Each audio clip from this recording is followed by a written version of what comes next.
গাইবান্ধায় ভয়াবহ আগুনে পুড়ল সরিষার পালা। মোহাম্মদ শুভ ইসলামের প্রতিবেদনে থাকছে বিস্তারিত। বৃহস্পতিবার গাইবান্ধা সদর উপজেলার ১১ নং দিদারি ইউনিয়নের আনালের ছড়া গ্রামে এই অগ্নিকাণ্ড ঘটে। কাঁচা রাস্তার উপরে রাখা হয়েছে সরিষার খের, কে যেন ইচ্ছা করে লাগিয়ে দেয় আগুন। ওই মুহূর্তে আগুন চারপাশে ছড়িয়ে পড়ে।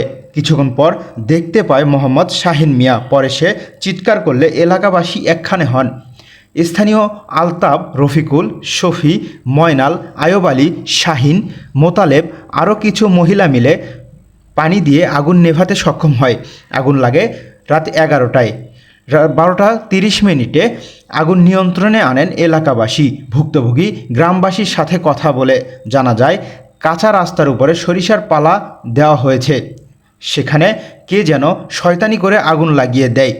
তারা আরও জানায়, প্রায় ১ বিঘা জমি সরিষার ক্ষেত ক্ষতি হয়েছে। তারা আরও বলেন, আর কিছুক্ষণ থাকলে পাশে থাকা দোকানও আগুন লাগিয়ে পুড়িয়ে যেত।